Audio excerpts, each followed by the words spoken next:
તો જામનગરે ધ્રોલ તાલુકામાં સ્થાનિક સ્વરાજની ચૂંટણીનો જંગ બરાબરનો જામ્યો છે।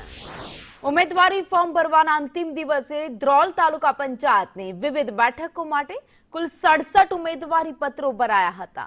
જો કે મતદાન પ્રક્રિયા શરૂ થાય તે પૂર્વે જ મોટા વાગુદડ બેઠક પર ભાજપના ઉમેદવાર હર્ષાબા અનિરુદ્ધસિંહ જાડેજા બિનહરીફ વિજેતા જાહેર થયા હતા। પ્રથમ વખત ચૂંટણી મેદાનમાં ઉતરેલા હર્ષાબાની આ જીત પાછળ જામનગર જિલ્લા ભાજપના ઉપપ્રમુખ રાજબા જાડેજાની સચોટ રણનીતિ હોવાનું મનાઈ રહ્યું છે।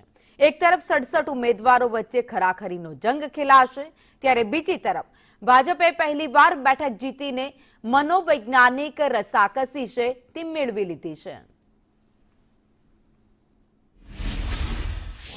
અમારા જે ગામના જે 4 ગામ આ સીટની અંદર આવે છે, મોટા વાગુદળ, નાના વાગુદળ, ધરમપુર અને હરિપર, પણ આ 4 ગામની અંદર ગ્રામજનોનો એટલો બધો એક સંપ છે કે 4 ગામોએ એક થઈ અને માત્ર અનિરુદ્ધસિંહ જાડેજાના ધર્મપત્નીને જ તે ઉમેદવાર તરીકે જાહેર કરી અને આજ રોજ આ સીટને બિનહરીફ કરાવેલ છે। ઉમેદવાર જે રહ્યા એ મારા ધર્મપત્ની છે, તો આ તકે જે મોટા વાગુદર તાલુકા પંચાયત સીટ છે એ અમારા ધર્મપત્નીને બિનહરીફ બનાવવા માટે અમારા તાલુકા પંચાયતના 4 ગામ છે, મોટા વાગુદળ, નાના વાગુદળ, ધરમપુર અને હરિપુર, આ 4 ગામના મતદારોએ જે મારા ધર્મપત્ની ઉપર ભરોસો રાખી અને અમને બિનહરીફ આપી આ સીટ, એના બદલ હું મતદારોનો અને 4 ગામનો આભાર માનું છું।